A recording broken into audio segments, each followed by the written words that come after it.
आदर्श मोहल्ला अपने नाम की तरफ बिल्कुल भी नहीं था, क्योंकि यहाँ हर गली के नुक्कड़ पर ऐसे बुजुर्ग और जवान मिल जाते थे जिनकी नजरें हमेशा कुछ नया और दिलचस्प ढूंढती रहती थी। इसीलिए इस मोहल्ले को ठरकी मोहल्ला नाम देना कोई गलत बात नहीं थी। इसी मोहल्ले में रहने वाली सरला जी के बेटे नवीन की हाल ही में जिस लड़की से शादी हुई थी वो बहुत मॉडर्न थी। नाम था श्रेया। नवीन और श्रेया की शादी दूसरे शहर में हुई थी जहाँ श्रेया का मायका था। शादी के बाद जब श्रेया घर की बालकनी में खड़े होकर अपने मोबाइल पर गाने लगाकर और हेडफोन लगा एक्सरसाइज कर रही थी, सरला जी ने जब ये नजारा देखा तो श्रेया को टोक दिया। श्रेया बहू, वो मैं कह रही थी तुम इस तरह से बालकनी में एक्सरसाइज वगैरह मत किया करो। ये मोहल्ला तुम नहीं जानती हो, ठरकी लोगों का है। दूसरों के घरों में झांकना, उनकी बहू बेटियों को ताड़ना यहाँ के ठरकी लोगों की आदत है। तुमने देखा होगा यहाँ पर बालकनी में कोई भी लेडी खड़ी नहीं होती, सब घर के अंदर ही रहती हैं। पर मैं अंदर नहीं रह सकती ना मम्मी जी, मुझे कॉलोनी और सोसाइटी में रहने की आदत है। मैं हमेशा से ऐसे ही एक्सरसाइज करती हूँ। प्लीज, मैं किसी के लिए अपने आप को बदल नहीं सकती। मैं जैसी हूँ वैसी ही रहूंगी। आप मुझे आज के बाद टोकना मत। जिसको मुझे देखना है देखता रहे। मैं वैसी ही रहूंगी जैसे हमेशा से रहती आई हूँ। सॉरी। और फिर श्रेया बालकनी से कमरे में चली गई। नवीन अब तक नहा धोकर रेडी हो चुका था। नवीन, अपनी मम्मी को समझा दो कि मैं इस तरह से बंद कर नहीं रह सकती। मैं मॉडर्न हूँ, आज की लड़की हूँ। अगर मैं बालकनी में खड़े होकर एक्सरसाइज कर भी रही हूँ तो उसमें गलती क्या है? बेफालतू का मुझे सुना दिया। अरे वो हमारा मोहल्ला ही ऐसा है, इस वजह से मम्मी ने बोला होगा। अच्छा तुम अपना मूड मत खराब करो, रेडी हो जाओ, हम कहीं घूमने चलते हैं। वैसे भी अब 2-3 दिन बाद मेरा ऑफिस खुल जाएगा, फिर बोलोगी कि मैंने तुम्हें टाइम नहीं दिया। वही तो, हनीमून पर 1 हफ्ते के लिए गए थे तो मन ठीक था, पर ये सब बातें कहकर मम्मी जी ने मेरा मूड खराब कर दिया। मैं तैयार हो जाती हूँ, मुझे भी थोड़ी देर के लिए घूमने जाना है। घर पर बहुत घुटन हो रही है। श्रेया अभी कपड़े चेंज करने जा ही रही थी कि तभी सरला जी कमरे में आ जाती हैं। उनके हाथ में नाश्ते की ट्रे थी। बहू, मैंने तुम्हारे लिए गरम गरम आलू के पराठे बनाए हैं, तुम्हें पसंद है ना? सॉरी, मैंने तुम्हें ज्यादा ही बोल दिया। मम्मी जी, आप सॉरी क्यों कह रहे हो? सॉरी तो मुझे कहना चाहिए। मैंने भी तो आपको पलटकर उल्टा जवाब दिया। I am sorry. आप मेरे लिए कितना सोचते हो, पर आप मुझे प्रॉमिस करो, अब इन मोहल्ले वालों की वजह से हम दोनों कोई बहस नहीं करेंगे, कोई लड़ाई नहीं होगी। प्रॉमिस। अब हम दोनों सास बहू कभी नहीं लड़ेंगे। जिसको जो कहना है कहता रहे, मेरी बहू लाखों में एक है। अब श्रेया की सास ने उसे कुछ भी कहना बंद कर दिया, क्योंकि वो जानती थी कि जमाना बदल रहा है और आजकल की बहुएं इस तरह से घर में कैद होकर नहीं रह सकती। श्रेया नेचर की बहुत अच्छी थी, सरला जी की बहुत रिस्पेक्ट करती थी, इसलिए सरला जी ने अपनी बहू के साथ अपने रिश्ते में कोई कड़वाहट नहीं आने दी। पर ठरकी मोहल्ले के कुछ आदमियों की आदतें कहाँ सुधरने वाली थी। वो तो बस इसी फिराक में रहते थे कि कब श्रेया घर के दरवाजे से बाहर निकले और कब वो उसे घूर घूर कर देखे और गंदे गंदे कमेंट्स करे। ऐसे ही एक शाम जब श्रेया मार्केट के लिए निकली तो पान की दुकान पर खड़े ठरकी लड़के कमेंट करने लगे, अकेले न बाजार जाया करो, नजर लग जाएगी, हमें भी साथ ले जाया करो। अरे भाई, मार्केट में आजकल ब्लू जीन्स बड़ी चल रही है, मैं भी सोच रहा हूँ ब्लू जीन्स ले लूं, मैचिंग मैचिंग। श्रेया लड़कों को कुछ नहीं बोली, वो चुपचाप मार्केट चली गई। अक्सर ऐसे ही घटिया कमेंट्स उसे सुनने को मिलते थे, पर वो एक कान से सुनती और दूसरे से निकाल देती। पर नवीन सब कुछ समझ रहा था। मम्मी, वो जो मॉडल कॉलोनी में नई सोसाइटी बन रही है, मैं सोच रहा हूँ वहीं एक फ्लैट ले लेते हैं। यहाँ रहना अब ठीक नहीं, पता नहीं अब मन नहीं करता, यहाँ का माहौल बहुत खराब हो गया है। सोसाइटी में? ठीक है बेटा, जैसी तुम्हारी मर्जी। श्रेया ने देखा सोसाइटी का नाम सुनकर उसकी सास थोड़ी उदास हो गई। श्रेया जानती थी कि उसकी सास सरला जी को इस घर से बहुत प्यार है, और हो भी क्यों ना।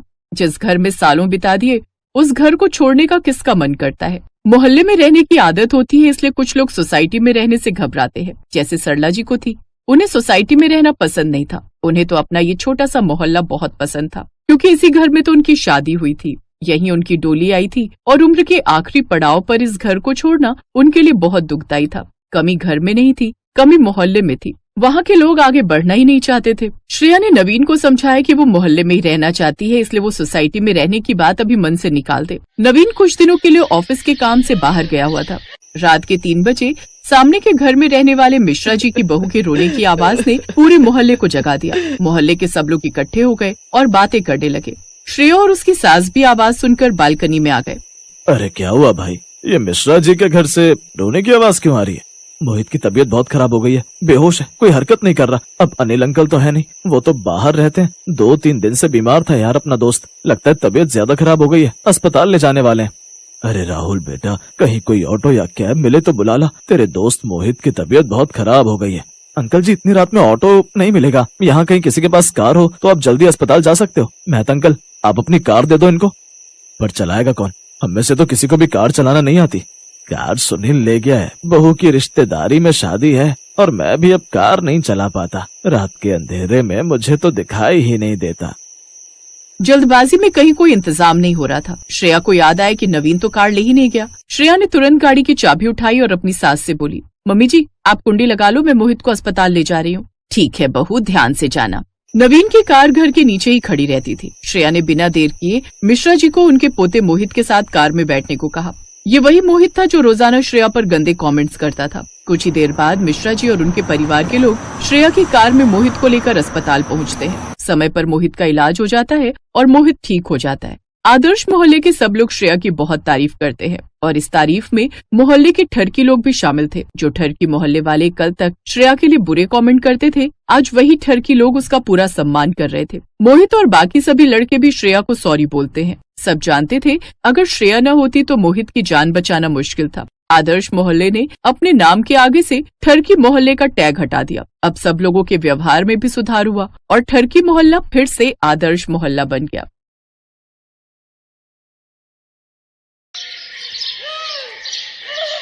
स्वाति पिछले कुछ दिनों से बहुत परेशान थी। शादी को अभी 1 महीना भी पूरा नहीं हुआ था, फिर भी स्वाति को देखकर ऐसा लगता था कि उसके चेहरे पर कोई खुशी नहीं है। इस बात को लेकर उसका पति आशीष और सास शर्मिला कई बार पूछ चुके थे। स्वाति बेटा क्या बात है? मैं देख रही हूँ जब से तुम शादी होकर इस घर में आई हो तुम बहुत परेशान रहती हो। क्या तुम्हें यहाँ ससुराल में कोई परेशानी है बहू? नहीं मम्मी जी, ऐसी कोई बात नहीं है, बल्कि मैं तो खुद कहने वाली थी कि आप सब मेरा इतना ख्याल रखते हो, मुझे मम्मी के घर की याद ही नहीं आती है। बस ऐसे ही थोड़ी थकान रहती है, हो सकता है शादी की भागदौड़ में ऐसा हो गया हो। मम्मी मैं कितनी बार तो स्वाति को कहता हूँ कि कुछ खाया पिया करे। देखो आप जो आलू के पराठे और दही रखकर आए थे, मुश्किल से 1 या 2 टुकड़े ही खाए होंगे। बोल रही है मुझे भूख नहीं है। तुम्हें पसंद नहीं आया नाश्ता बहू?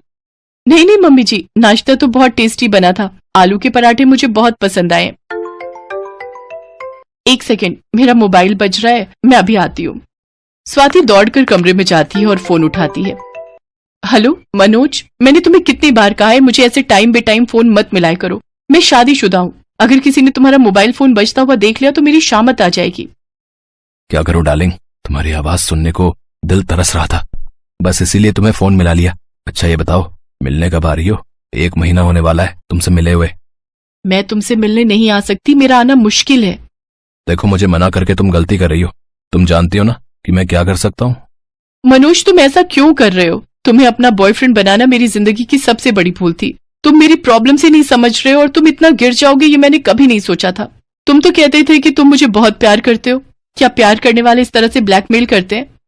देखो मेरे पास तुम्हारी ये फालतू बातें सुनने का टाइम नहीं है, या तो तुम मुझसे मिलने आओ या फिर मैं तुम्हारे बारे में। नहीं नहीं मनोज, तुम ऐसा कुछ नहीं करोगे। ठीक है, मैं मौका देखकर तुमसे मिलने जल्दी आऊंगी, पर प्लीज मैं तुम्हें खुद कॉल करूंगी, तुम मेरे नंबर पर फोन मत करना। आशीष और माँ पापा जी मेरे आसपास ही रहते हैं। स्वाति की आंखों में आंसू आ जाते हैं। तभी उसकी सास शर्मिला कमरे में आ जाती है। स्वाति फोन काट देती है। स्वाति बेटा क्या बात है? कौन था ये लड़का जो तुम्हें डरा रहा था? मैंने सब सुन लिया है, मुझे सच सच बताओ, कुछ भी छुपाने की जरूरत नहीं है। मम्मी जी मुझे माफ कर दीजिए, मैं बहुत परेशान हूँ। आप मुझे जो सजा देना चाहती हैं वो दे दीजिए, पर मेरी कोई गलती नहीं है। मनोज मेरा अतीत है। शादी से पहले मनोज और मैं एक दूसरे से प्यार करते थे, पर अब जब शादी के बाद मेरा उससे कोई रिश्ता नहीं है तो वो मुझे फोन करके ब्लैकमेल कर रहा है। स्वाति मनोज नाम के उस लड़के के बारे में अपनी सास शर्मिला को सारी सच्चाई बताती है। मनोज स्वाति का बॉयफ्रेंड था। वो 1 नंबर का बदमाश आदमी था। वो आए दिन लड़कियों को फंसाता रहता था, इसलिए स्वाति ने मनोज का साथ छोड़ दिया और अपने पापा को आशीष के लिए हाँ कह दी। पर अब शादी के बाद मनोज स्वाति को ब्लैकमेल कर रहा था, जिस वजह से स्वाति बहुत परेशान थी। स्वाति की सास को सारी सच्चाई पता चल चुकी थी। घबराओ नहीं स्वाति, मैं तुम्हारी सास बाद में हूँ, पहले एक माँ हूँ। हम दोनों मिलकर उस मनोज को सबक सिखाएंगे और तुम डरो नहीं। मैं तुम्हारे और आशीष के रिश्ते पर बिल्कुल भी आंच नहीं आने दूंगी। पर मम्मी जी मनोज बहुत चालाक लड़का है। अरे उसकी चालाकी मुझे निकालनी आती है। मैंने ऐसे बहुत से लड़कों को कॉलेज टाइम में ठीक किया है, पर मुझे आशीष और तुम्हारे पापा जी से ये बात छुपानी होगी। बस तुम देखती जाओ कि मैं क्या करती हूँ। मुझे मनोज का नंबर दो। ये लीजिए मम्मी जी। घंटी जा रही है, उठा लिया। हेलो, अगर मैंने सही नंबर मिलाया है तो क्या आप मनोज बोल रहे हैं? हाँ, नंबर तो आपने बिल्कुल सही मिलाया है। मैं मनोज बोल रहा हूँ, पर आप कौन? मेरा नाम रीटा है। मैंने सोशल मीडिया पर आपको देखा था। वहां प्रोफाइल पर आपने अपना कांटेक्ट नंबर भी डाला हुआ था। सच कहूं तो मैं तो आपकी पिक देखते ही आपको अपना दिल दे बैठी थी। आपको फोन किए बिना मैं रह ही नहीं पाई। आपको मेरी बातों का बुरा तो नहीं लगा? नहीं नहीं, मुझे आपकी बातों का बुरा नहीं लगा। मैनेजर अंकल, मैंने आपको कहा तो है, आप 20 लाख का चेक काट लीजिए, मैं साइन कर दूंगी। बाकी पापा ऑस्ट्रेलिया से आएंगे तब आप उनसे बात कर लीजिएगा। अभी मैं फोन पर बिजी हूँ, आप थोड़ी देर बाद आना। मनोज से इस तरह झूठी बातें करते शर्मिला स्वाति को आंख मारती है। अब तक स्वाति सब कुछ समझ गई थी। शर्मिला एक पैसे वाली लड़की बनकर मनोज से बातें कर रही थी। शर्मिला से बात करने के चक्कर में मनोज ने अब स्वाति को भी फोन करना बंद कर दिया। इससे स्वाति को थोड़ी तसल्ली हो गई थी। अब डार्लिंग, हम कब तक फोन पर बातें करते रहेंगे? एक बार तो मिलने आ जाओ। अब तो मैं तुम्हारा बॉयफ्रेंड बन चुका हूँ, मैं तुम्हें देखना चाहता हूँ। ओ बेबी, मैं भी तुमसे मिलने के लिए बहुत तड़प रही हूँ, पर क्या करूँ, पापा भी ऑस्ट्रेलिया से आए नहीं है। यहाँ ऑफिस में बहुत काम है, करोड़ों की डील फाइनल करनी है आज मुझे। अच्छा ठीक है, मैं तुमसे कल शाम को 6 बजे मिलती हूँ। एक काम करती हूँ, मैं तुम्हारे घर आ जाऊंगी, वो ठीक रहेगा? हाँ बिल्कुल, मैं तुम्हें अभी अपने घर का एड्रेस भेजता हूँ। मैं तुम्हारा बेसब्री से इंतजार करूंगा जाने मन। मनोज पूरी तरह से शर्मिला के जाल में फंस चुका था। अपनी सास की ऐसी एक्टिंग देखकर स्वाति भी हैरान थी।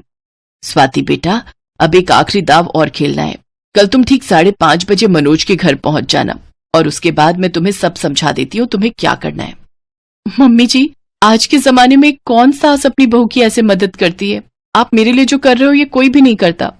स्वाति बेटा, मैं जानती हूँ कि तुम गलत नहीं हो, इसलिए मैं तुम्हारी मदद कर रही हूँ। मैं नहीं चाहती कि मनोज के कारण तुम्हारी बदनामी हो।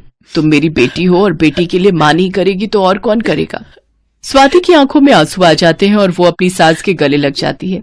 अगले दिन स्वाति 5:30 बजे मनोज के घर पहुंच जाती है, पर मनोज शर्मिला यानी रीटा के आने का वेट कर रहा था।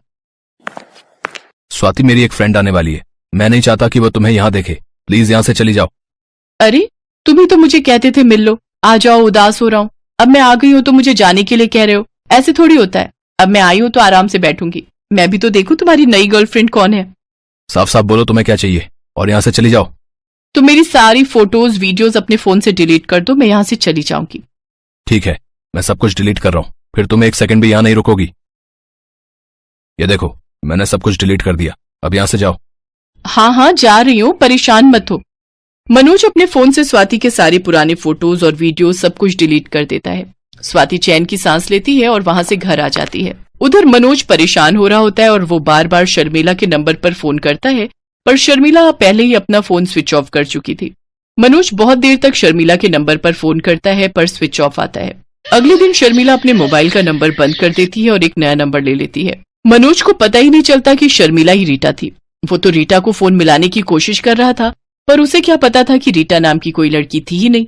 वो अपना सर पीट लेता है क्योंकि अब तो स्वाति के भी सारे फोटोज और वीडियोस डिलीट कर चुका था। अब उसके पास स्वाति को भी ब्लैकमेल करने के लिए कुछ नहीं बचा था जिससे वो स्वाति को तंग कर सके। अरे क्या बात है शर्मिला, आज तुम दोनों सास बहू बड़ी खुश दिखाई दे रही हो। हाँ पापा, मैं भी यही देख रहा हूँ। दोनों इतनी देर से हंस हंस कर बातें कर रही हैं, पर बात क्या है ये नहीं बता रही।